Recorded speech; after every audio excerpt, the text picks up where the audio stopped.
Good day, everyone. I hope you're doing well today.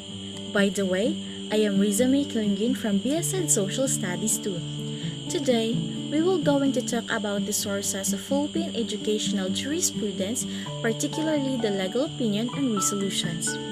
Without further ado, let us begin our discussion. First, let me ask you, what is legal opinion? Legal opinion are those jurisdiction that is usually published at the direction of the court and extent. They contain the pronouncement about what the law is and how it should be done, interpreted, changed, or established. In other words, legal opinion is a statement of advice by an expert on a professional matter. In legal opinion, we have the legal basis of Philippine educational system. Under on legal basis of Philippine educational system, we have the Article 14, Section 5 of the 1935 Philippine Constitution. We also have the Article 15, Section 8, 1 to 8 of the 1973 Philippine Constitution. And also, we have the Article 14, Section 1 to 5 of the Philippine Constitution. The 1935 Constitution, Article 14, General Provisions. After the colonization of America, we built our own constitution, that is 1935 Philippine Constitution, and now we are focused on the Article 14, the General Provisions, because we are still in the beginning of establishing our own educational system. In Section 5, it explains that state can only provide free public primary instruction, but of course states create scholarship to enjoy the academic freedom to universities such as science, arts, and letters for specially gifted citizens. Also, they offer citizenship training for adult citizenship to equip their skills that they need to possess. The school should also develop moral character, personal discipline, conscience, vocational efficiency, and teach the duties of citizenship. Also, the optional religious instruction shall be maintained as well as in public school. Let's proceed to the 1973 Philippine Constitution, Article 15, Section 8, 1 to 8. The 1973 Constitution Article 15 is the general provisions, particularly Section 8.1. The law requires every educational institution such as school, including technical trade or vocational school, college or universities that is operated or directly supported by the Philippines, government or accredited by the state recognized or nationally recognized accrediting body. The state provides the establishments and maintenance of the complete, adequate, and integrated system of educational considering the goals of national development. In Section 8.2 and 8.3, all the institutions of higher learning must able to enjoy the freedom of teachers and students to teach and study without unreasonable interference of restrictions from institutional regulations under public pressure. And any institution that educates students must include the study of Constitution to their curricula. In Section 8.4 and 8.5, all educational institution is responsible to inculcate love for our country, teach them the duties of being a citizen, develop the moral character, the personal discipline, scientific, technological, and vocational efficiency. The state must establish and maintain the system of having free public education from elementary to secondary level. Section 8.6 and 8.7, the adult citizen or youth have a right to benefit citizenship and vocational training. The poor deserving students deserve to have scholarship and maintain it. Any public education institution should be owned by the citizens of our country except those educational institutions that is being created by religious orders, mission boards, or any charitable organizations. We, the citizens of our country, have a right to administer the educational institution, and those non-citizens of our country is not allowed to comprise 1/3 of the enrollment in any school except those schools that is being established for foreign diplomatic personnel or provided by law.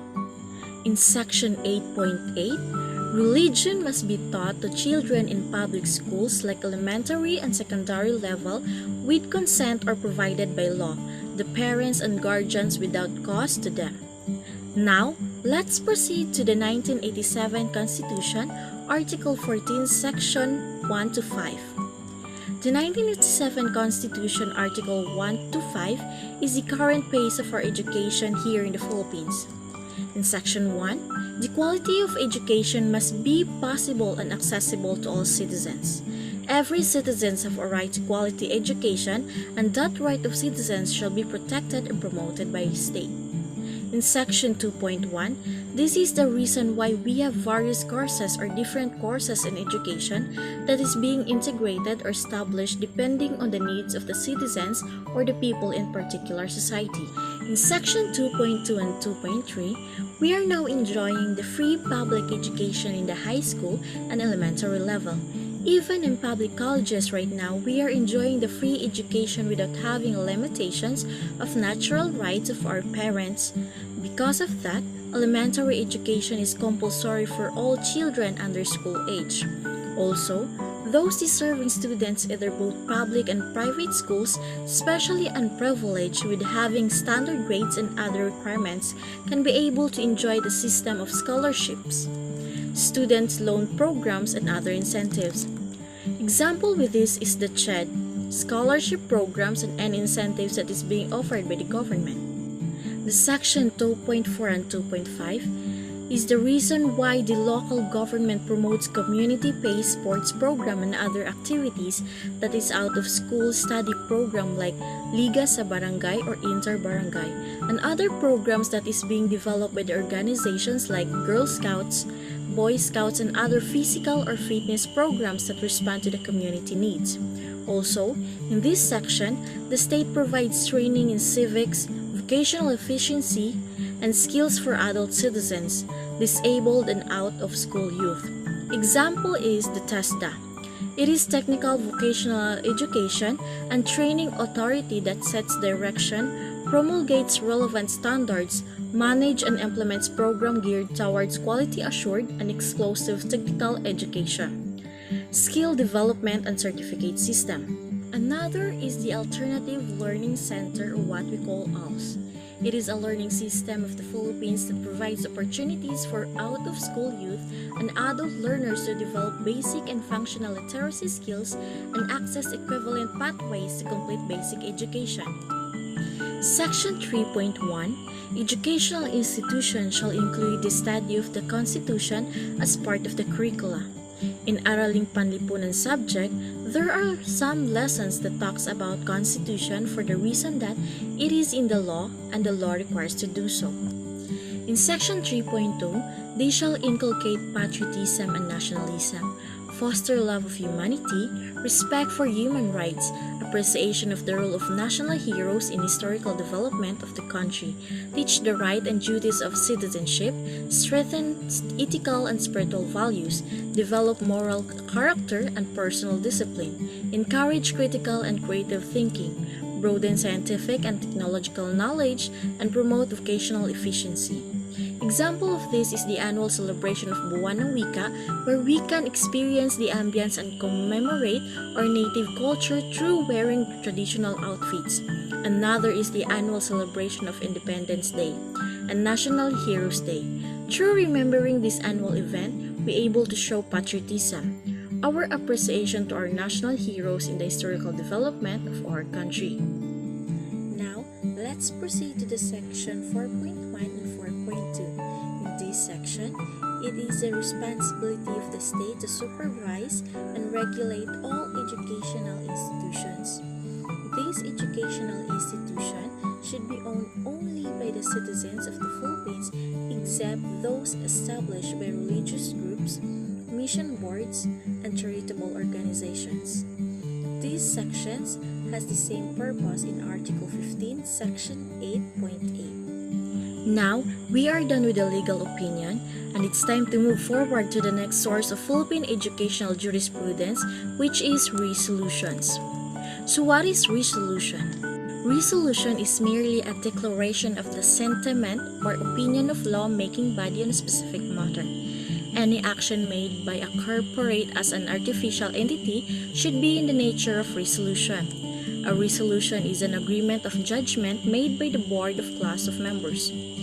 Under resolutions, we have the sources of Philippine Educational Jurisprudence Resolution, in which it focuses on the Article 14, 1987 Constitution of the Republic of the Philippines that includes education, science, and technology, arts, cultures, and sports.